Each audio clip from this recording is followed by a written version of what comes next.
Alhamdulillah. Alhamdulillahil ghafur. Ashhadu an la ilaha illallah wasyakur. Wa ashhadu anna Muhammadan abduhu wa rasuluh. Allahumma salli wa sallim ala sayyidina Muhammadin sayyidis surur wa ala alihi wa ashabihi ajma'in bil murur, amma ba'd. Faya ayuhan nas, usikum wa nafsi bitaqwallah, faqad fazal muttaqun. Qala Allah Ta'ala fi kitabihil karim, a'udzu billahi minasy syaithanir rajim, bismillahirrahmanirrahim. Wasyamsu tajri li mustaqarrin laha, dzalika taqdirul azizil alim. Shadaqallahul azim wa sadaqan nabiyyul karim wa nahnu ala dzalika minasy syahidin wasyakirin. Kaum muslimin, saudara-saudaraku yang dirahmati Allah, bersyukur kita kepada Allah atas segala kenikmatan yang diberikannya kepada kita, berbagai aspek yang kita terima, baik itu yang telah lalu, yang sekarang maupun yang akan datang. Tak lupa pula kita ucapkan sholawat dan salam untuk junjungan kita Sayyidina Muhammad sallallahu alaihi wasallam. Semoga kita meraih nilai-nilai uswatun hasanah di dalam diri Rasulullah, sehingga kita menjadi insan-insan yang berbekal takwa, dan kita menjadi hamba Allah yang benar-benar muhsinin, baik perilakunya ataupun baik akhlaknya. Saudara-saudaraku yang berbahagia, pada kesempatan yang terbatas ini ada 6 hal yang ingin kita sampaikan. Ada seorang fisikiawan ataupun ahli fisika yang luar biasa, dan juga seorang pengusaha, namun dia akhirnya meninggal karena terkena penyakit kanker pankreas. Dia menitipkan pesan sebelum kematiannya itu. Dia bernama Steve Jobs, the 6th best doctor in the world. Ada 6 dokter yang paling terbaik di dunia. Apa 6 dokter itu? Yang pertama adalah the sunlight, sinar matahari. Dalam surat Yasin ayat 38 yang saya bacakan tadi di awal khutbah, wasyamsu tajri li mustaqarrin laha, dzalika taqdirul azizil alim. Dan matahari itu beredar pada tempat peredarannya, dan itu merupakan ketetapan dari Allah yang maha perkasa lagi maha mengetahui. Mengapa matahari menjadi dokter bagi manusia? Karena sinar matahari itu mengandung cahaya yang kita kenal dengan ultraviolet. Cahaya itu terdiri dari 2, ultraviolet A dan ultraviolet B. Di mana ultraviolet A itu yang dapat merusak kulit kita, sehingga kalau terlalu banyak terpapar sinar matahari, manusia bisa terkena kanker kulit. Tapi ada yang ultraviolet B. Ini dia, sinar yang dapat bermanfaat untuk tubuh manusia di sekitaran jam 9, jam 10 pagi. Itu obat yang luar biasa. Karena di dalam tubuh kita ini ada organ usus, di mana usus itu dapat memproduksi vitamin D. Jadi dengan bantuan sinar matahari, maka produksi dari usus untuk memproduksi vitamin D itu tidak terhalang.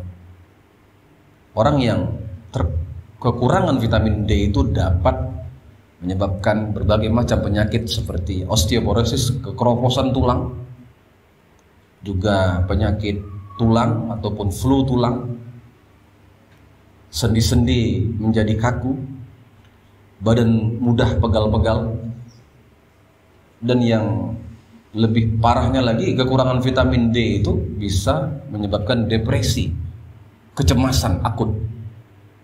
Makanya petani-petani di sawah, mereka sering terpapar matahari, jarang stres petani-petani. Mereka sehat dan segar-segar badannya. Kenapa? Karena mereka selalu kena matahari pagi. Nanti di sekitaran jam 12, jam 1 mereka pun istirahat, karena matahari di jam-jam itu ultravioletnya ultraviolet A dan berbahaya untuk kesehatan.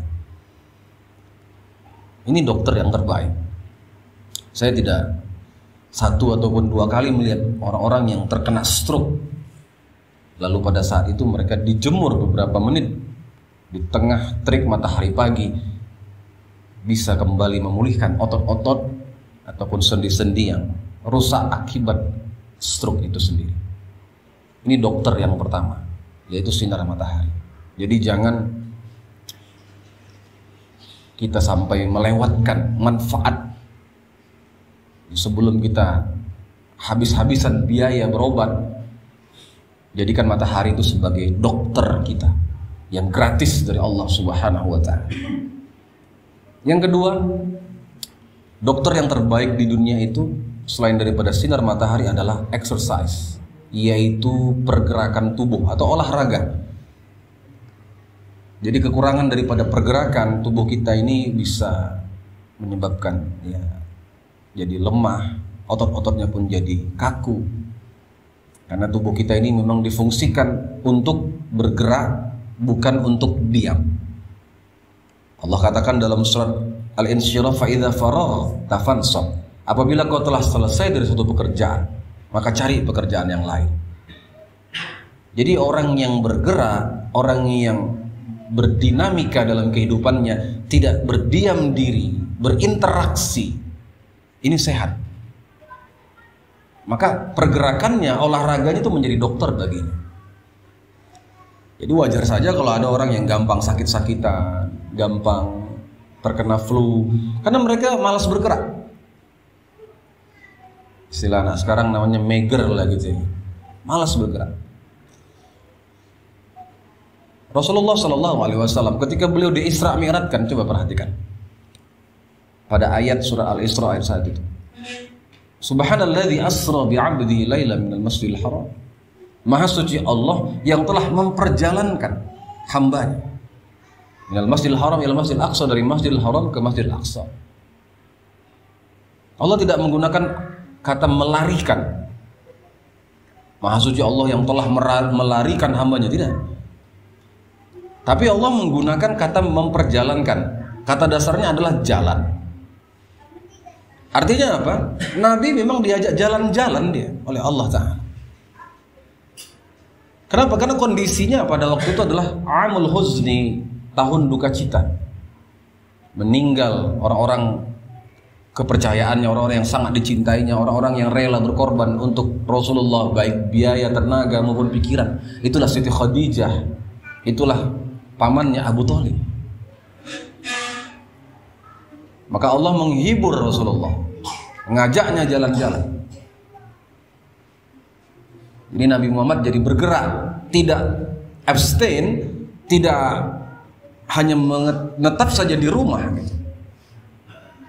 Jadi kalau kita menetap ngetem aja di rumah aja, nggak ada pekerjaan, nggak ada kegiatan, bisa sakit kita. Belum lagi pikiran-pikiran negatif yang menyerang manusia. Tapi kalau kita melakukan aktivitas, Itu salah satu cara mengalihkan tubuh dan pikiran dari hal-hal yang negatif. Karena Rasulullah diajak, dihibur karena beliau mengalami kesedihan yang luar biasa ditinggal dua orangnya yang tercinta. Dengan dia melakukan rekreasi rohani, rekreasi fisik, itu jadi dokter bagi Rasulullah sendiri. Jadi kita pun begitu juga. Beraktivitaslah. Apalagi kalau orang-orang yang sudah masuk masa pensiun itu. Biasanya orang-orang yang mau masuk masa pensiun, macam-macam penyakit. Kenapa? Karena mereka sudah terhenti di situ. Ketika selesai pekerjaannya udah nggak ada lagi dinas, mentok di situ, nggak kerja apa-apa lagi. Mulailah penyakit-penyakit berdatangan, asam urat, diabetes. Makanya sebelum pensiun, upayakan bahwa kita menyiapkan diri untuk melakukan aktivitas-aktivitas. Nyiram bunga, senam-senam di depan rumah, jalan pagi. Bahkan ada satu riwayat dalam hadis riwayat Tirmidzi disebutkan oleh sahabat, kunna nahtafi ala ahdi Rasulullah SAW. Kami itu biasa melakukan jalan bersama Rasulullah tanpa sendal. Berarti Nabi melakukan jalan-jalan ya, dengan tanpa selop ataupun berkaki ayam. Yaitu juga termasuk tujuan adalah untuk exercise, untuk melakukan pergerakan olahraga. Ini dokter bagi kita. Yang ketiga, dokter yang terbaik di dunia itu selain daripada olahraga, melakukan pergerakan adalah kita rest, istirahat yang cukup. Jadi kalau kita terus dipompa untuk bekerja dan bekerja menjadi sapi perah, alamat badan itu akan hancur dia. Tapi kalau kita pandai mengelola waktu istirahat kita, kapan saatnya kita tidur, itu akan jadi menarik. Tubuh kita akan meremajakan kembali sel-selnya. Makanya Nabi Muhammad itu ada sunnahnya, ya itu tidur sejenak 5 menit, namanya qailulah, sebelum zuhur itu. Ya, kira-kira 5 menit ataupun 3 menit. Ada hadisnya itu, alaikum bil qailulah. Hendaklah kalian itu melakukan tidur siang sedikit saja, tidur siang sedikit. Fa inna syaitana la yuqil, karena setan tidak melakukan tidur siang. Jadi tidur siang itu termasuk bagian daripada istirahat. Istirahat ringan ya. Istirahat total ketika kita beranjak waktu malam masuk dan kita pun tidur sampai pagi. Jadi sempat-sempatkanlah kita untuk beristirahat. Karena istirahat itu mengembalikan tenaga kita, mengembalikan kesehatan kita. Itu dokter terbaik kita. Istirahat. Karena orang yang kurang istirahat umumnya emosinya meledak-ledak. Orang yang kurang istirahat badannya tekor, tenaganya banyak yang terkuras. Yang keempat, dokter yang terbaik di dunia itu apa lagi? Adalah diet atau diet. Jadi makan tidak berlebih-lebihan. Allah katakan kulu washrabu wa la tusrifu innahu la yuhibbul musrifin. Makanlah dan minumlah dan jangan berlebih-lebihan. Karena sesungguhnya Allah tidak menyukai orang-orang yang berlebih-lebihan. Kita sudah diajarkan berpuasa. Diet rohani namanya. Itulah puasa. Sebentar lagi kita akan menjalankan ibadah di bulan suci Ramadan. Itu diet. Orang yang berpuasa di bulan Ramadan itu jarang sekali sakit. Karena apa? Karena diet itu adalah obat, penawar, dokter bagi diri manusia. Jadi kalau misalnya badan kita tuh kira-kira kurang sehat, udah sering pening-pening, sering merasakan ngilu-ngilu, berarti ada konsumsi makanan yang terlalu berlebihan dalam diri kita. Atur makanan kita, agak dikurangi makan sedikit. Ini salah satu otomatik daripada badan kita. Setiap kali kita merasakan gak enakan, itu ada alarmnya. Berarti ini udah kepenuhan ini. Ini udah terlalu kenyang kita. Jadi kalau kita terlalu kenyang, bahaya. Itu akan bisa menciptakan berbagai macam penyakit-penyakit yang justru akan memperparah ataupun memperburuk kesehatan kita. Dalam perjalanan Isra Mi'raj, kalau kita perhatikan ya, diceritakan bahwa Nabi Muhammad itu nggak ada makan di dalam peristiwa Isra Mi'raj. Paling ada Nabi minum susu. Jadi memang diatur betul, walaupun kisahnya itu mungkin kita tahu bahwa Isra Mi'raj itu hanya kisah tentang sholat ya. Nabi menjemput sholat. Tapi nilai-nilai kesehatan dalam Isra Mi'raj itu ada, mulai daripada jalan kaki, lakukan perjalanan, mulai dari beliau tuh hanya minum susu selama Isra Mi'raj. Artinya apa? Diajarkan kepada umat ini konsumsi itu jangan sampai terlalu berlebihan. Kalaupun kita mau makan, mau mengkonsumsi sesuatu, ambil yang sehat-sehat. Susu, madu, air putih secukupnya. Itu dokter terbaik bagi kita. Lalu kemudian yang kelima, salah satu dokter terbaik adalah yaitu self confidence, keyakinan pada diri kita. Nah, kita ini kan kadang manusia seringkali dikemudikan oleh pikiran negatif kita. Baik masalah rezeki, baik masalah kesehatan. Ada aja hal-hal yang buruk datang dalam pikiran kita.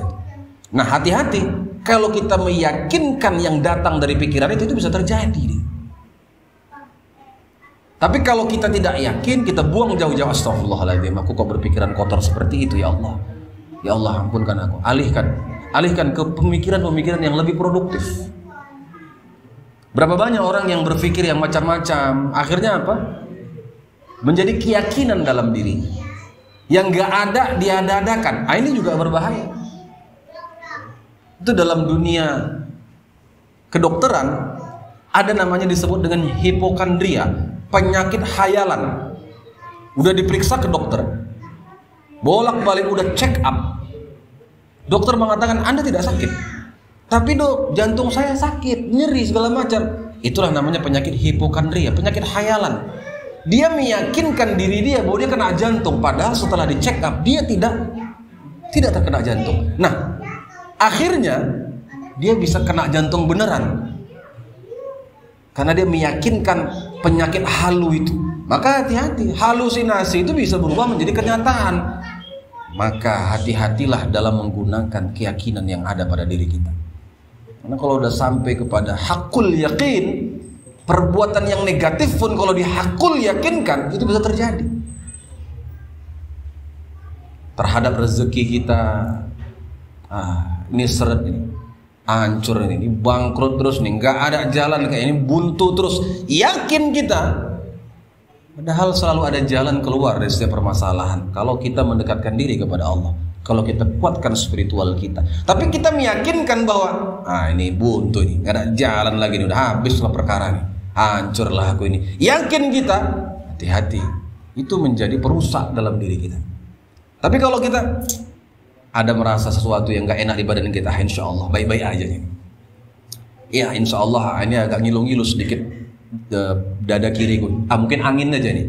Mudah-mudahan sehat nih bisa insya Allah. Jadi kalau sudah kita yakinkan yang baik, hasilnya akan baik. Kalau kita meyakinkan hal yang buruk, bisa negatif ataupun keburukan yang terjadi. Jadi dokter ada dalam diri kita sendiri, itulah keyakinan kita. Pandai-pandailah kita memunculkan rasa keyakinan dalam diri kita. Kalau memang kebetulan yang negatif yang datang, segeralah untuk di cancel. Dan yang terakhir, dokter yang terbaik bagi kita adalah friends, teman-teman. Jadi hidup itu yang paling menyakitkan kalau nggak punya kawan gitu. Makanya manusia itu gampang menderita, gampang kesepian, kesunyian, karena nggak ada kawannya. Apapun, dimanapun, teman itu obat. Ada tempat kita bercerita, ada tempat kita keluh kesah. Kalau nggak punya teman, seakan-akan usia itu kita sendiri yang memendekkan. Orang-orang yang hidup dalam kesepian, dalam kesunyian, tanpa pertemanan, tanpa ada sahabat yang menemaninya, itu mereka seperti pohon kayu yang kering tanpa disiram. Jadi pandai-pandailah kita memilih teman-teman hidup kita, kawan kita, kawan yang memberikan kita suntikan-suntikan kebaikan, kawan-kawan yang dapat membawa semangat ibadah bagi kita, bukan kawan-kawan yang merepotkan kita, bukan kawan-kawan yang menyusahkan kita, bukan kawan-kawan yang mengajak kita ke narkoba, bukan kawan-kawan yang mengajak kita minum minuman keras, bukan. Tapi carilah pertemanan yang positif, pertemanan yang produktif, karena teman-teman kita itu adalah dokter yang dapat meramaikan hati kita. Semoga bermanfaat. Mudah-mudahan 6 dokter tadi itu yang sudah ada dalam kehidupan kita itu bisa kita aktifkan sehingga kita menjadi insan-insan yang sehat hari ini, esok dan pun nanti. Barakallahu li wa lakum fil Qur'anil azim wa nafa'ani wa iyyakum bima fihi minal ayati wa dzikril hakim wa taqabbal minni wa minkum tilawatahu innahu huwal ghafurur rahim.